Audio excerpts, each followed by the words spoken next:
I'm Logan Crawford, and right now on the Spotlight Network, we're looking at a powerful book. It is called When America Was Great Again and Again. It's written by a terrific author. His name is Leon Dickerson, and he has penned a thought-provoking book. It is a look at America that wasn't always great for everyone. Through his powerful personal story and historical insights, the doctor challenges us to rethink the meaning of greatness in America, focusing on Native Americans, African Americans, and women. This book offers a unique perspective on the impact of history, trauma, and the resilience in our society. We're delighted to have this very talented author join us here today on Spotlight. We thank the team at Books to Life Marketing for helping us put him in the spotlight today. And we ask viewers like you to support authors like him by subscribing to our channel and by purchasing his amazing book. The links are below this interview. Doctor, thank you so much for joining me here today on Spotlight.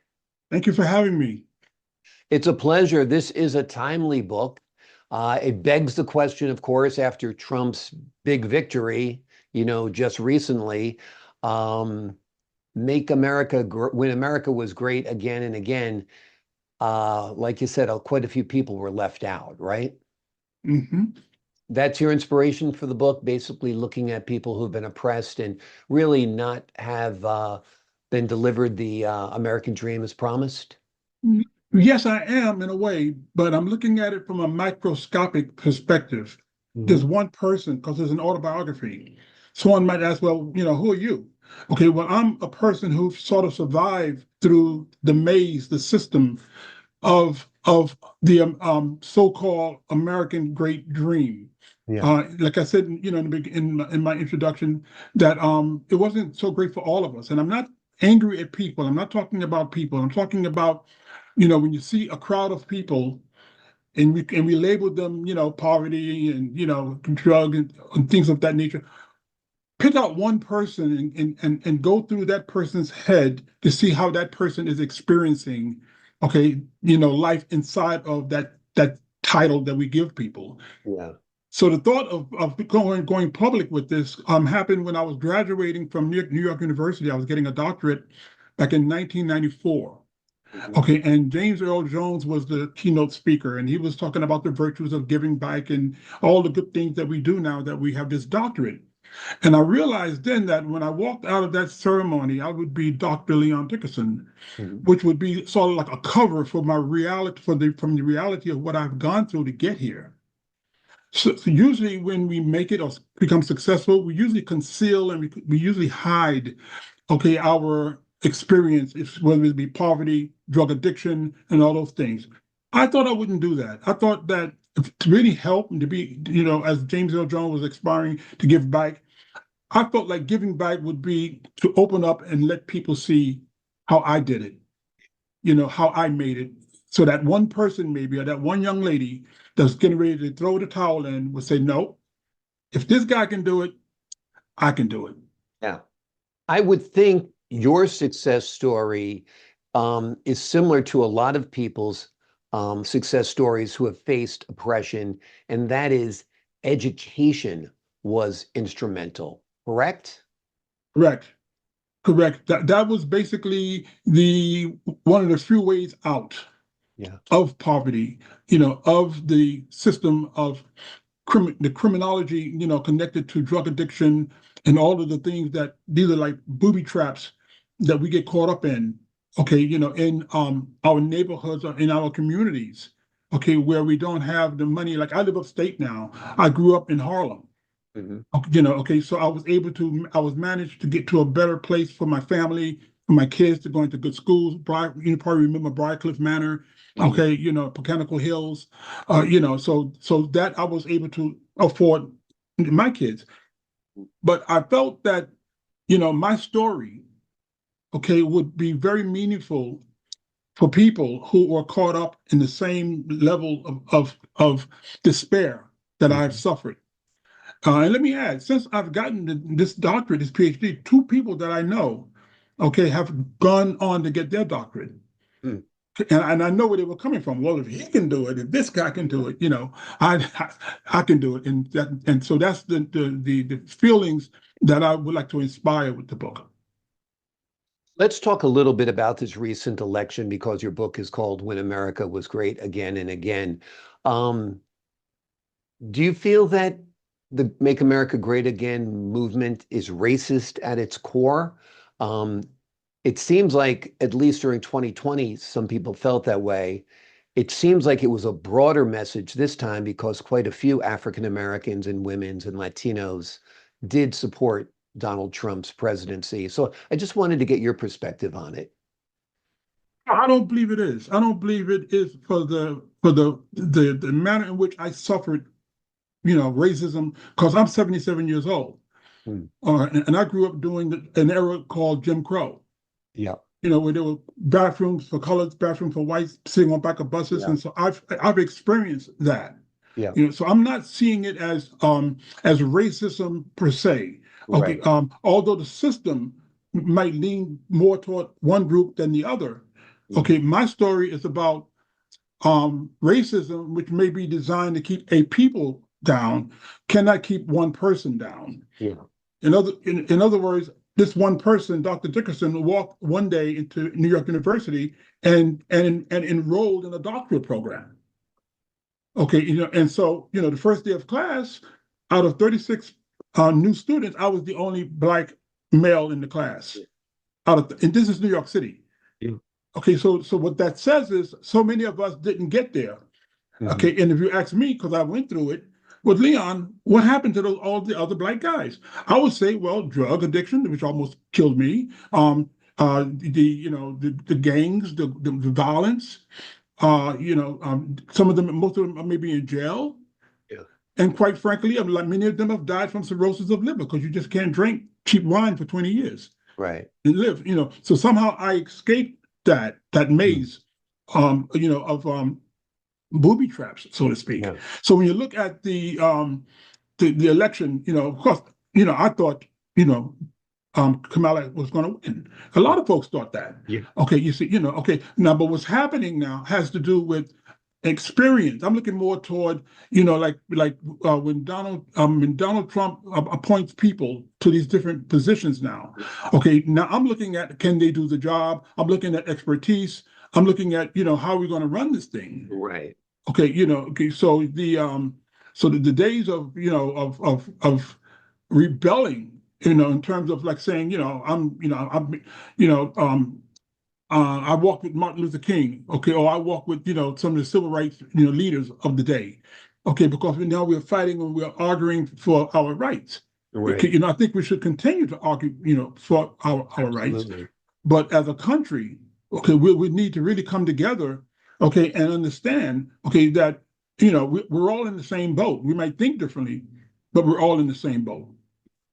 Absolutely. How important was your family in getting out of poverty and getting an education and building a better life? Did you do it with their help or despite their obstacles? Well, my mother, God bless her, before she passed away, apologized to me that she could not afford to send me through college Mm. because I paid for my associate's degree, I paid for my bachelor's degree, I paid for my master's degree, and I paid for my doctorate degree. Wow. I put myself through college. Yeah. Okay, Yeah. I would, working dine at restaurants during the day, and I would attend school at night. Yeah. Okay, so I put myself through, but my mother realized, okay, at that time how important, education was to me. But it was also important to her, but she just didn't have the means. She was raising 4 kids alone. Yeah. Okay, and so the chances of actually so-called making it Yeah. was very, very difficult. But for those of us who have made it, we want to know, how'd you do it?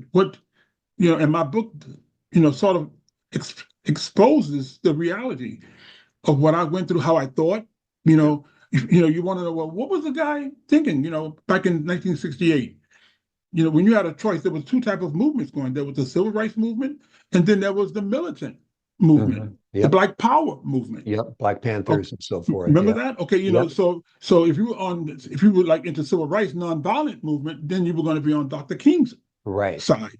But if you was into more of a militant, response to our problem, then you're going to be maybe on Malcolm X's side, or Huey Newton of Black Panthers. So there was these different groups, okay, that you adhered to.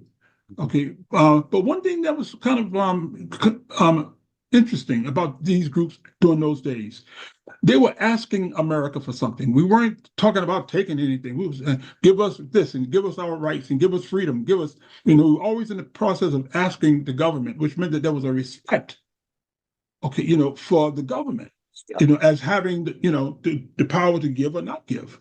Right. So. Yeah, it's very, very interesting indeed that the different choices people had at that time between Martin Luther King and Malcolm X, like you said, basically the pacifist and the more revolutionary type of approach. And when you look back at it, and your own determination to make it, like you said, you were working nights, you were working multiple jobs, you paid your way through an associate's degree, then a bachelor's degree, and then finally a PhD.